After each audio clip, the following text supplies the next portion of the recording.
Cette prison, connue sous le nom de mur pour sa force et sa sécurité, a vu une tentative d'évasion audacieuse en 1996. Un des détenus a décidé qu'il était temps de s'évader, comprenant bien qu'une telle entreprise nécessitait une planification minutieuse et ne pouvait être entreprise seule. Il a rassemblé 6 de ses camarades de prison, formé une équipe avec un ensemble diversifié de compétences, prête à faire face aux nombreux défis et obstacles qui surgiraient sans aucun doute pendant leur évasion.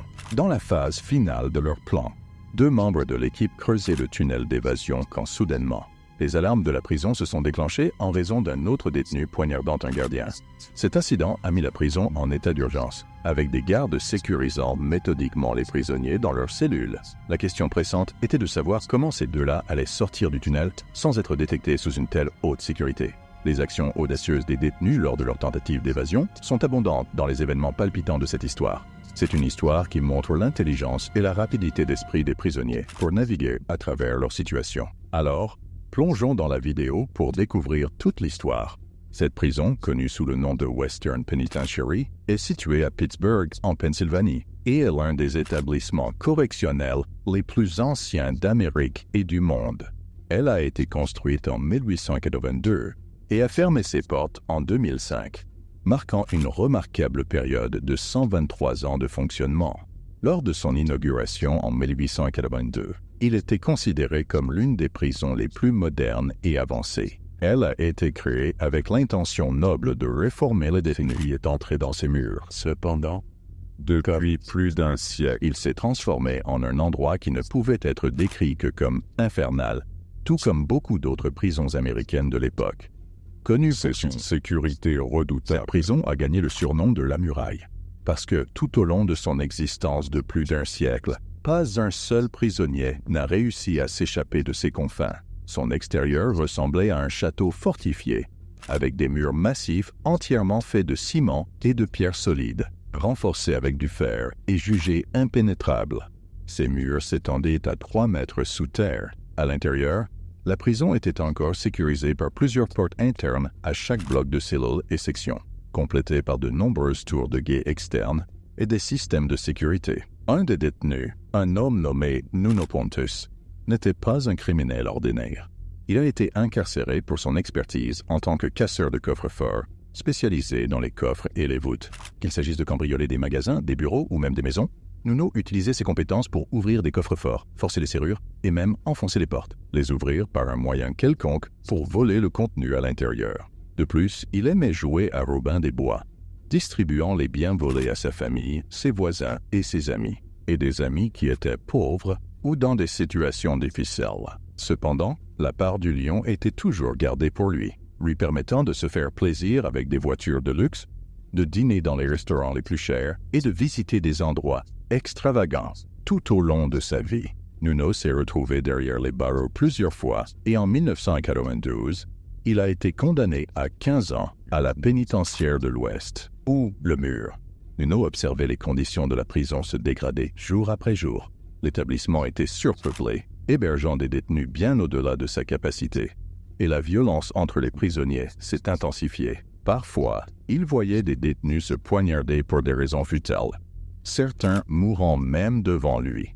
Voyant la situation se détériorer à ce point, Nuno a senti qu'il avait atteint un point où s'échapper de cet endroit devenait une nécessité. Il a passé beaucoup de temps à chercher la bonne opportunité, et il savait qu'il avait besoin d'autres complices pour l'aider dans l'opération. En 1996, cette opportunité est arrivée lorsqu'un nouveau compagnon de cellule, Greg Quiring, a été transféré dans sa cellule.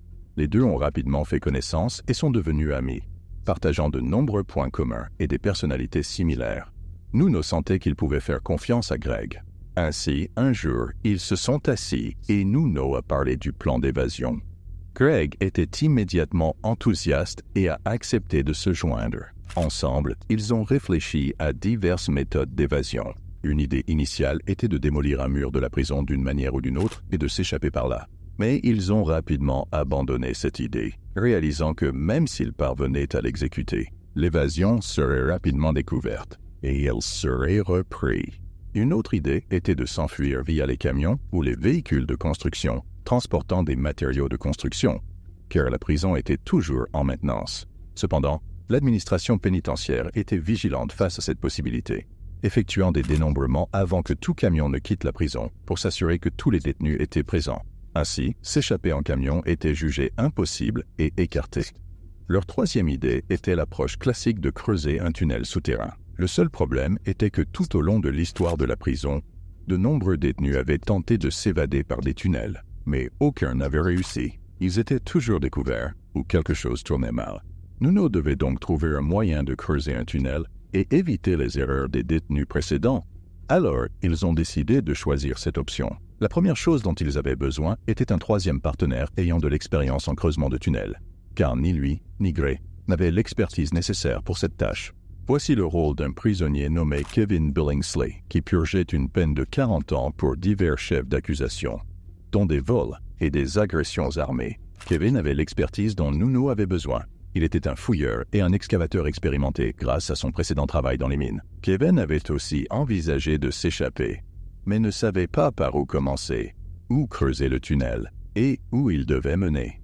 C'est alors que Nuno est intervenu, le persuadant de rejoindre leur équipe. Nuno lui a assuré qu'il s'occuperait de la logistique, de savoir où commencer, tandis que la principale responsabilité de Kevin serait de superviser le processus de creusement. Ainsi, Kevin a également accepté de rejoindre le groupe.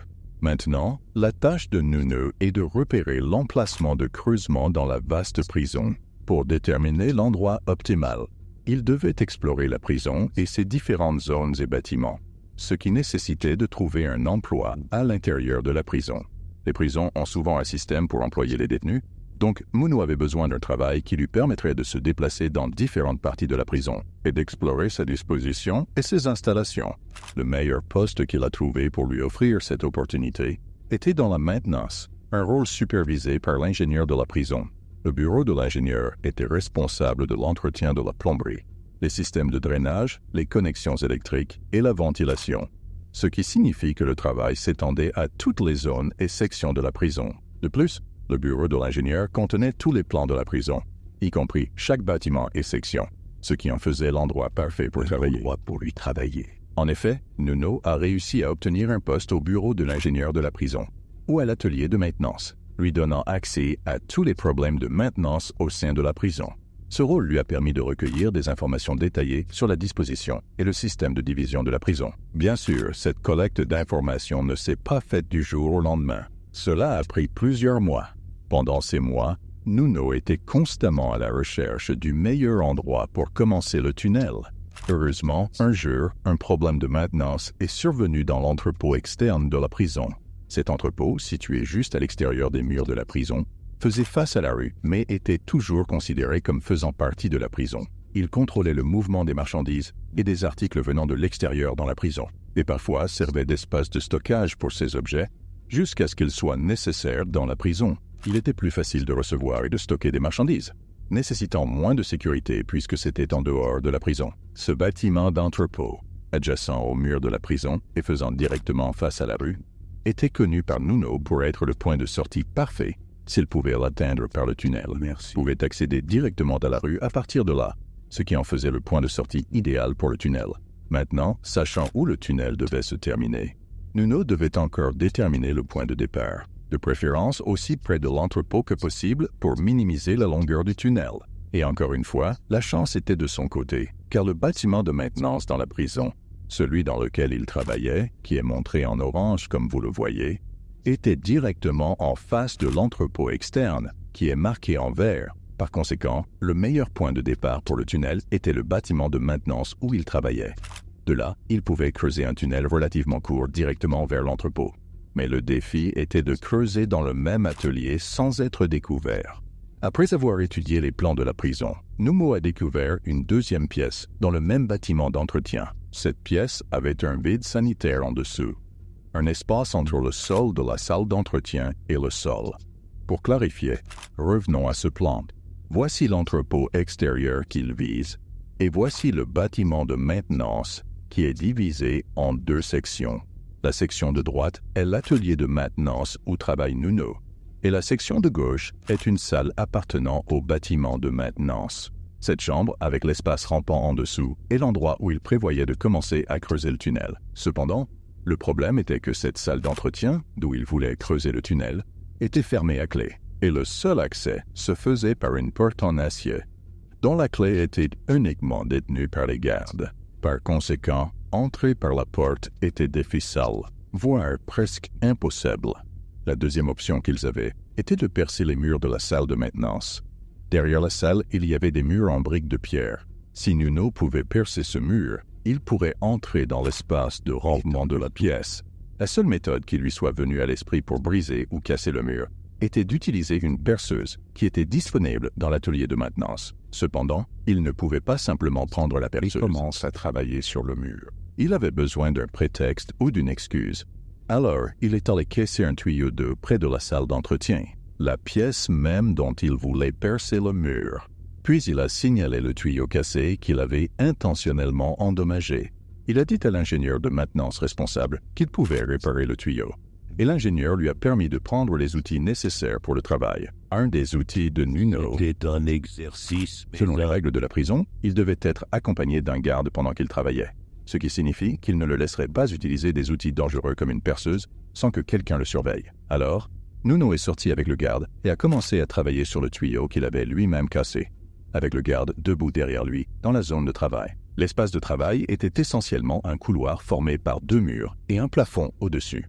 Le mur avec le tuyau cassé était à droite, tandis que le mur que Nuno avait l'intention de percer était à gauche. Nuno travaillait sur le tuyau avec le gardien derrière lui. Cependant, le gardien ne restait pas concentré sur lui et ne surveillait chaque détail de son travail. Dans les moments où le garde était distrait ou détournait le regard, Nuno se déplaçait rapidement vers le deuxième mur et commençait à y travailler, le perçant. De plus, le garde n'y prêterait pas trop attention, supposant que Nuno faisait simplement son travail, donc il ne ferait pas trop attention. Mais malheureusement, la perceuse n'était pas assez puissante pour percer efficacement le mur. Ça avançait, mais cela prendrait énormément de temps. Sûrement, le garde se rendrait compte que quelque chose clochait. Ainsi, Nuno décida d'abandonner toute cette approche. Le mur était une impasse. Il ne pouvait pas le franchir. Maintenant, il devait reconsidérer l'entrée qu'il avait précédemment jugée impossible. Pour entrer par la porte, il aurait besoin de la clé, mais comment pourrait-il mettre la main dessus, sachant qu'elle était seulement détenue par les gardes? Alors de nouveau, les 3 partenaires se réunirent pour trouver une façon d'obtenir une copie de la clé. Ils avaient besoin de trouver un matériau qui pourrait les aider à le reproduire. Alors, ils ont expérimenté avec différentes substances qui pouvaient capturer une empreinte de la clé. Ils ont essayé du savon, de la farine d'avoine et enfin, le polystyrène, le matériau utilisé dans les boîtes d'emballage, découvrant qu'ils pouvaient retenir une excellente empreinte de poussière. Et une fois qu'ils avaient l'empreinte, ils pouvaient utiliser les outils disponibles dans l'atelier de maintenance où travaillait Nuno pour fabriquer une réplique en cuivre. Mais avant tout cela, comment pouvaient-ils se faire une idée de la clé? Le plan était d'attendre près de la porte de la salle de maintenance et de surveiller un gardien pendant sa ronde d'inspection. Quand le garde est venu ouvrir la porte, la dernière clé qu'il a utilisée serait celle dont ils avaient besoin, placée en haut du trousseau de clés. Maintenant, ils savaient quelle clé c'était. Mais évidemment, ils ne pouvaient pas simplement arracher le trousseau de clés du garde aussi facilement. Ce que Nuno a fait, c'était payer 2 détenus pour commencer une bagarre entre eux. Dès que les 2 détenus se sont affrontés, le gardien a dû intervenir, pendant que le garde était occupé à séparer les 2 prisonniers qui se battaient. Nuno s'est glissé derrière lui, et en quelques secondes, il a pu enfoncer la clé dans un morceau de polystyrène qu'il avait avec lui. Nuno n'avait pas prévu que le processus se déroulerait si facilement et sans problème. Il a réussi à capturer l'empreinte de la clé et à s'éloigner du garde sans être remarqué. Après quelques jours, ils ont pu créer une réplique de la clé à partir de cette empreinte. Une fois la clé prête, ils ont décidé de l'essayer sur la porte. Le procès devait se dérouler soit pendant leur période de travail, soit pendant leur temps de récréation en plein air, ce qui était limité. Et quand les gardes étaient dispersés partout, essayer la clé était un risque, surtout qu'une des tours de guet surplombait la porte. Bien que ce soit à une certaine distance, le gardien dans la tour de guet pouvait les voir s'il regardait dans leur direction, sans parler des gardiens au sol. Nuno et Greg sont allés à la porte de la salle de maintenance. Greg surveillait l'arrivée de tout garde approchant pendant que Nuno insérait la clé dans la serrure et tentait de la tourner. Cependant, malheureusement, la clé s'est cassée dans la serrure. Elle était trop fine et faible, et elle s'est cassée presque immédiatement en tournant dans la serrure. Maintenant, le morceau cassé de la clé était coincé dans la serrure, et Nuno et son partenaire ne savaient pas quoi faire. Ils craignaient que les gardes ne les remarquent, et, s'ils laissaient la clé cassée dans la serrure, les gardes la découvriraient lors de leur inspection. Cela pourrait déclencher une urgence dans toute la prison et ruiner leur plan entier. Ils devaient donc retirer la clé cassée de la serrure, et le seul moyen de le faire était d'utiliser des outils provenant de l'atelier d'entretien où Nuno travaillait, qui était à proximité. Nuno a rapidement couru de la porte de la salle de maintenance à l'atelier derrière le bâtiment. Cet atelier où il travaillait contenait de nombreux outils, mais les armoires et tiroirs qui les contenaient étaient fermés à clé. Cependant, Nuno avait prévu cela et avait copié les clés de la porte de l'atelier, des armoires et des tiroirs, lui permettant ainsi d'ouvrir la porte de l'atelier et prendre n'importe quel outil dont il avait besoin à tout moment. Nuno a attrapé une paire de pinces et s'est précipité de l'atelier vers la porte de la salle de maintenance. Rapidement, il a commencé à travailler pour extraire la clé cassée de la serrure, tandis que Greg surveillait les environs. Après plusieurs tentatives, Nuno a réussi à retirer le morceau cassé de la clé. Miraculeusement, tout cela s'est passé sans que les gardiens ne les remarquent. Nuno a ensuite immédiatement remis la pince à l'atelier, et ils ont rapidement quitté la zone pour se regrouper. La première tentative avec la clé avait échoué, mais l'idée de la clé elle-même restait viable. Ils avaient encore l'empreinte, et tout ce qu'ils devaient faire était de créer une version nouvelle et plus forte de la clé. Après quelques jours de travail, ils avaient réussi à obtenir, c'est pour faire une nouvelle clé. Cette fois, lorsqu'ils ont essayé, ils ont pu ouvrir la porte. Et enfin, après tous les efforts, ils ont accédé à la pièce tant convoitée. Dans cette pièce, il y avait une petite porte en métal. Cette porte les menait à l'espace de crawl, d'où ils commenceraient à creuser le tunnel. Avant de commencer le processus de creusement, Nuno a eu une idée astucieuse pour les distraire. L'idée de Nuno était que lui et ses partenaires commencent à brasser de l'alcool à l'intérieur de la prison. Les détails de la manière dont ils ont réussi à produire de l'alcool dans les limites de la prison n'ont pas été divulgués. Mais il semble qu'ils ont pu produire des quantités significatives et les distribuer parmi les détenus dans la cour de la prison. De cette manière, ils ont détourné l'attention du garde, ce qui est devenu perceptible, décliné à découvrir et arrêter la fabrication et la distribution d'alcool, ignorant que toute cette opération n'était qu'une couverture pour la véritable opération. Les 3 détenus étaient en train d'exécuter, creuser le tunnel depuis le dessous de la salle de maintenance. Cependant, dès le début des opérations de creusement, des défis ont commencé à émerger. Le premier défi était les inspections des gardes. À une occasion, Nuno retournait à sa cellule après une période de récréation extérieure, et il y avait toujours un garde posté à la porte du dortoir. Parfois, ce garde fouillait les détenus à leur retour. Le garde l'a arrêté à la porte pour une fouille. Le problème était que Nuno avait des clés dans sa poche, y compris la clé de la salle de maintenance sous laquelle il creusait. Cependant, les détenus travaillant à la maintenance, comme Nuno, étaient autorisés à porter certaines clés. La préoccupation était que le gardien pourrait remarquer la clé supplémentaire, mais pour éviter d'éveiller des soupçons. Dès que le garde l'a arrêté pour la fouille, Nuno a confié toutes ses clés au gardien, sans essayer de les cacher ni de détourner l'attention. Il savait que la meilleure façon de sortir de cette situation était de remettre les clés avec confiance. Il a essentiellement remis au gardien la clé de sa liberté. Mais le garde, après avoir terminé la fouille et n'ayant rien trouvé d'anormal, rendit les clés et lui permit d'entrer dans sa cellule comme d'habitude. Mais leur défi ne s'arrêtait pas là. Leur partenaire, Greg, qui partageait une cellule avec Nuno, était responsable de la distribution de l'alcool fait maison parmi les détenus. Une diversion pour distraire les gardes. Point caught. Le plan de distraire les gardes avec l'opération de brassage et de distribution d'alcool s'est retourné contre eux, ou plus précisément contre Greg. Greg a été placé en isolement à cause de cet incident. Il a peut-être été libéré après un certain temps pour rejoindre l'opération de creusement de tunnel. Mais à un moment donné, Greg a apparemment perdu son sang-froid et a tenté d'attaquer un des gardes. Cela a conduit à une prolongation de son isolement cellulaire pendant plusieurs mois, retirant effectivement Greg de l'opération, puisqu'il ne pourrait plus participer avec eux, ne laissant que Nuno et Kevin pour continuer à travailler sur le tunnel. Kevin, avec son expertise, a dirigé les opérations de forage, enseignant et guidant Nuno sur la façon de creuser le tunnel. Ils se relayaient pour creuser, travailler ensemble pour faire avancer le tunnel. Chaque fois que l'un d'eux entrait dans la pièce pour creuser, L'autre devait verrouiller la porte derrière lui parce que s'il laissait la porte ouverte, les gardes le remarqueraient et leur plan serait exposé. Alors, l'un d'eux entrait et il s'accordait sur une période spécifique pendant laquelle il creusait.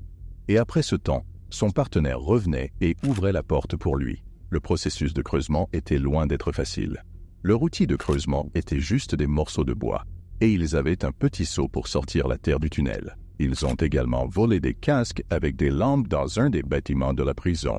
Le creusement devenait encore plus difficile parce que le sol était presque comme de la boue, étant donné que la prison a été construite sur une berge avec une rivière juste en face de la prison. Le sol boueux signifiait qu'ils devaient creuser avec des morceaux de bois et sortir des tas de boue dans le seau, les déversant dans le vide sanitaire au-dessus. Malgré la distance relativement courte du tunnel, il a fallu beaucoup de travail, surtout parce qu'il devait être profond pour contourner les murs de la prison qui s'étendaient à 3 mètres sous terre. Le tunnel devait être creusé à une profondeur d'au moins 4 mètres pour passer le mur, une profondeur qu'il connaissait grâce au plan disponible dans l'atelier de maintenance. En plus de la profondeur, il devait également creuser une distance horizontale importante, environ 12 mètres. Les estimations suggéraient qu'il devait retirer environ 15 tonnes de terre ou de boue pour faire le tunnel. Et en plus de l'effort formidable requis, il y avait de nombreux risques.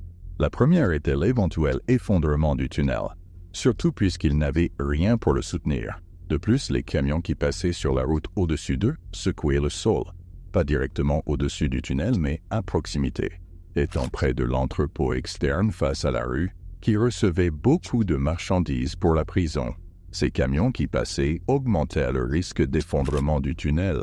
De plus ils creusaient profondément et loin, moins il y avait d'oxygène, rendant la respiration plus difficile. Ils n'avaient pas de système de ventilation et aucun moyen d'en créer un, les forçant à creuser ou travailler dans le tunnel un peu avant de devoir sortir pour reprendre leur souffle. Malgré ces risques, le travail était lent mais constant. Nuno et Kevin ont discuté de la possibilité d'ajouter plus de membres à l'équipe pour réduire la charge de travail et accélérer les fouilles. Cependant, avant qu'ils ne puissent penser à qui ajouter à leur groupe, l'un des détenus a commencé à les soupçonner. Il les avait observés et avait remarqué leurs entrées et sorties quotidiennes de la salle de maintenance verrouillée. Cependant, cette détenue, nommée Carmen Keller, voulait faire partie de l'opération. Carmen purgeait une peine de réclusion à perpétuité pour meurtre au second degré, un type de crime dans la loi américaine qui peut être involontaire, comme l'homicide involontaire, dû à une conduite imprudente, ou un meurtre dans un moment d'ivresse ou de rage, indiquant que le crime n'était pas prémédité. Quand il a commencé à confronter Nuno et Kevin, exprimant ses soupçons, ils ont ressenti le besoin de l'inclure dans leur groupe. Nuno hésitait à l'intégrer, mais il s'est senti obligé de le faire car Carmen était au courant de leur plan et pouvait potentiellement les dénoncer. Ainsi, le groupe s'est agrandi à 3. Nuno, Kevin et maintenant Carmen. Bien que Carmen se soit essentiellement imposée à eux, sa présence apportait un avantage supplémentaire au-delà d'une simple paire de mains pour la datation.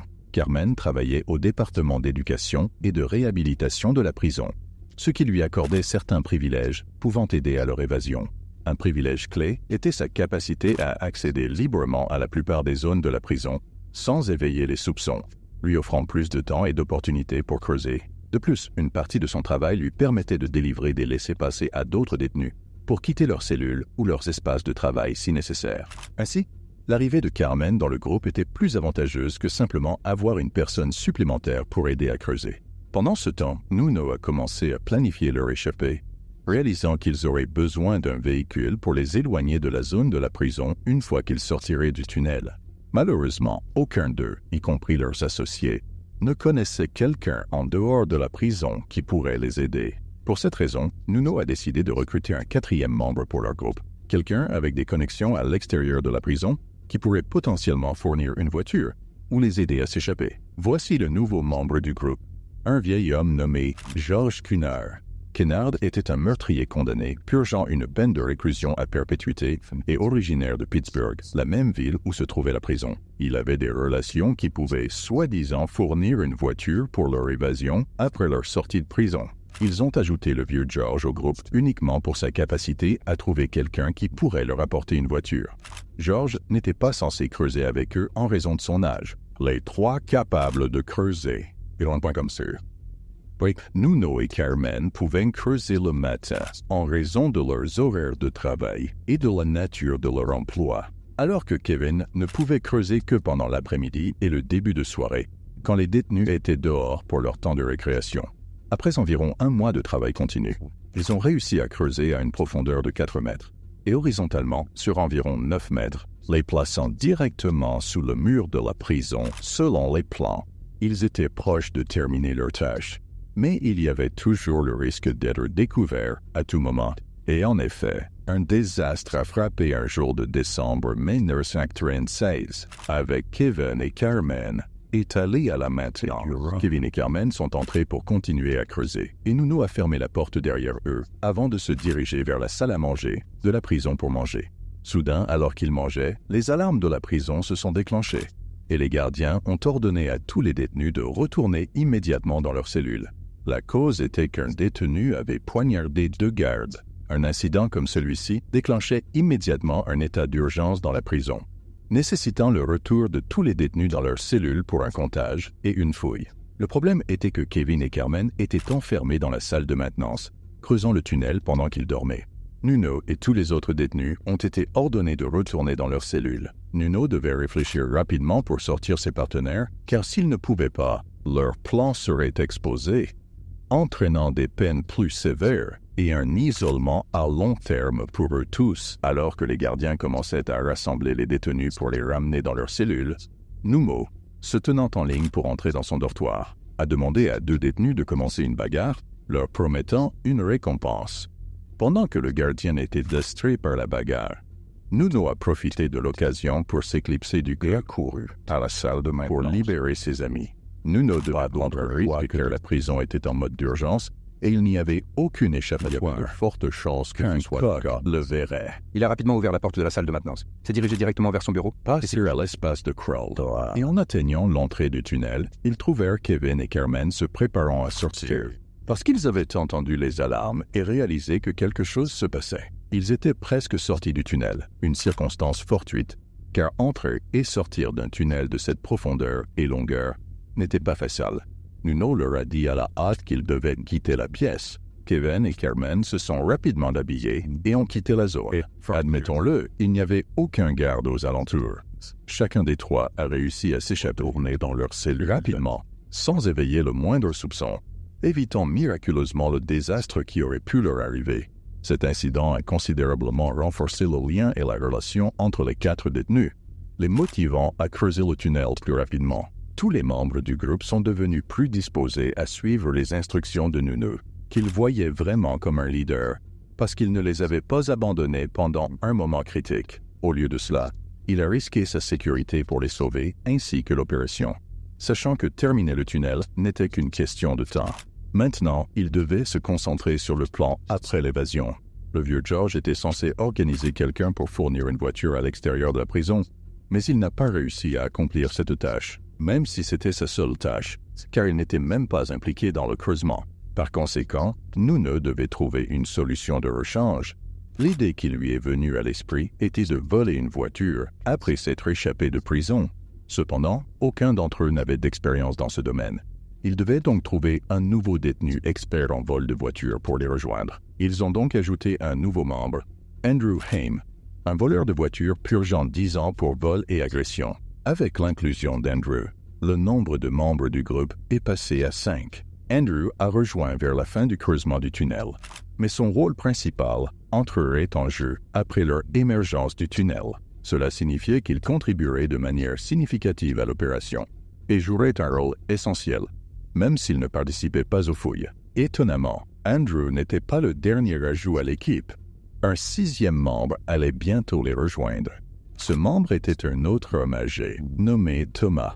L'inclusion de Thomas dans l'équipe n'offrait aucun avantage stratégique. Nuno l'a intégré simplement parce qu'ils étaient des amis proches. Thomas était un vieil homme souffrant de problèmes de santé, y compris des problèmes de vision importants pouvant potentiellement conduire à la cécité. Nuno l'a inclus par compassion, et le reste de l'équipe ne s'est pas opposé. Voyant Nuno comme leur chef et faisant confiance à ses décisions, cela portait le groupe à 6 membres, alors qu'ils se préparaient pour les étapes finales de leur plan d'évasion de la prison. Le tunnel avait atteint son point final horizontal.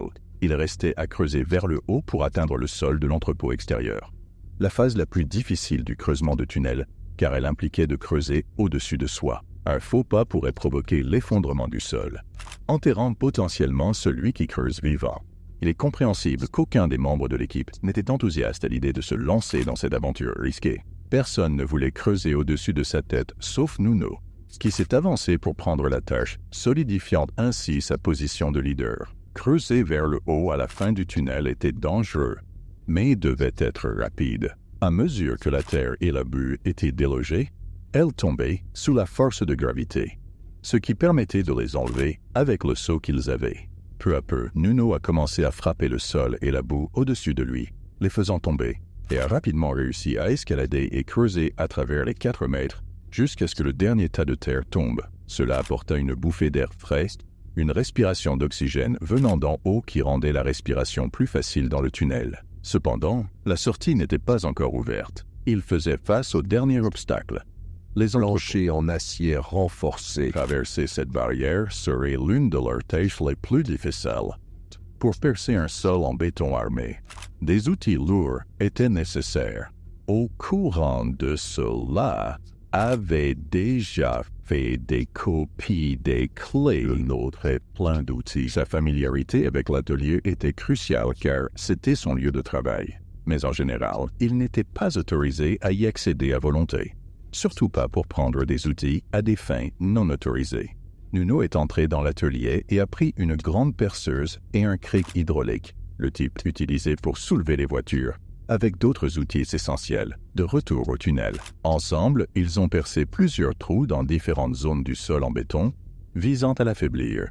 La perceuse n'était pas assez puissante pour percer complètement le béton, et c'est là que le vérin hydraulique est intervenu. Ils ont creusé un endroit pour le cric, l'ont placé contre le sol en béton et ont appuyé jusqu'à ce qu'il casse. Le béton s'est effondré sous la pression, ouvrant un trou au-dessus d'eux. Cependant, les barres d'armature en acier sont restées, nécessitant qu'ils apportent une scie électrique de l'atelier spécialisé dans la coupe des barres en acier.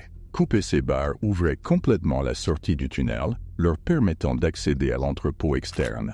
La pièce dans laquelle ils sont apparus était utilisée pour des travaux mécaniques, rarement utilisée et située à l'extrémité du dépôt, loin des zones habituelles des travailleurs et du personnel, en faisant d'un point de sortie idéal sans éveiller les soupçons.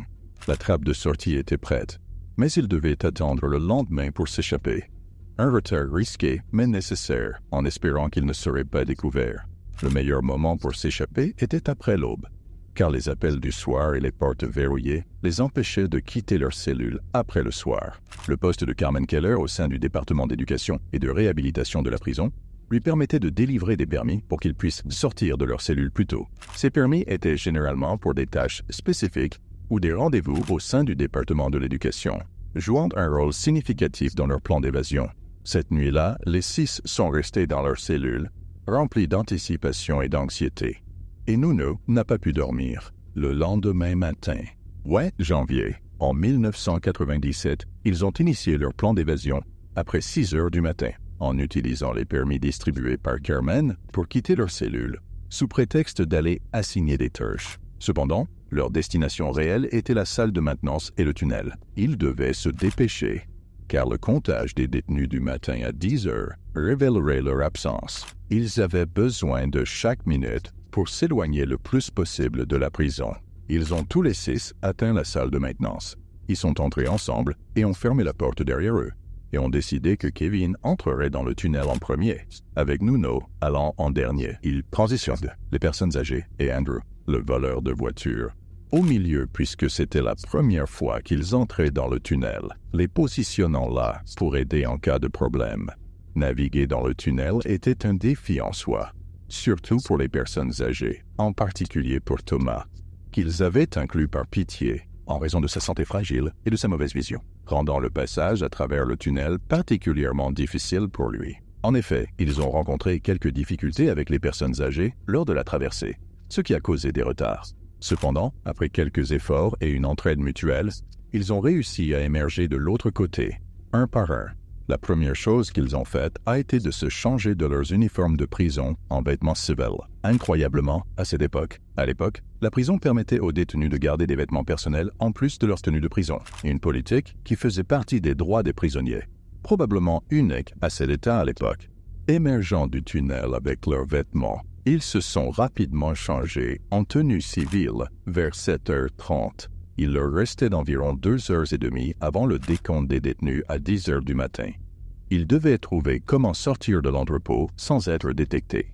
La porte de la pièce dans laquelle ils se trouvaient menait directement à la rue. Mais le problème était une tour de guet située juste au-dessus de la porte qu'ils voulaient utiliser pour leur sortie, avec le garde susceptible de les voir. Nuno avait également anticipé cela et apporté des casques de chantier volés à l'intérieur de la prison. Chacun d'eux a mis un casque. Et le plan était de faire semblant d'être des ouvriers quittant l'entrepôt. À ce stade, ils étaient techniquement à l'extérieur de la prison. Donc les gardes ne devraient pas supposer qu'ils venaient de l'intérieur, surtout si leurs vêtements correspondaient à ceux des travailleurs. Sortant de la porte latérale de l'entrepôt, les 6 sont sortis avec confiance. L'un d'eux a même salué le gardien qui a répondu. Ils sont passés juste devant le garde, qui les a reconnus.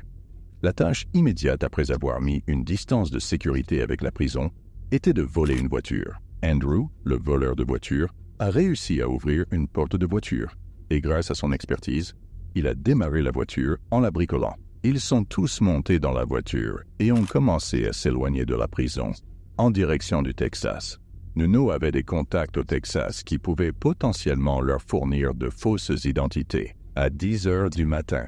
Lors du décompte quotidien des détenus, les gardiens ont constaté que 6 détenus manquaient et ont immédiatement alerté la police et les autorités de sécurité, qui a commencé une recherche autour de la zone de la prison. Cependant, à leur insu, les détenus étaient déjà sur la route depuis plus de 2 heures, en mettant une distance considérable de plus de 200 km entre eux et la prison. Les journaux et les médias ont publié des articles sur la grande évasion le lendemain, avec des photos et les noms des détenus. Le plan de Nuno était qu'il se dirige d'abord vers le Texas, puis de là vers le Mexique, avant de se rendre dans un pays d'Amérique du Sud. Ils ont réussi à atteindre leur première destination, le Texas, marquant le début de leur voyage vers la liberté et l'évasion. Maintenant, pour passer du Texas au Mexique, ils devaient traverser la frontière, ce qui signifiait qu'ils devaient obtenir de fausses identités pour eux-mêmes. Nuno avait des contacts dans l'État et connaissait quelqu'un qui pouvait organiser ces faux documents.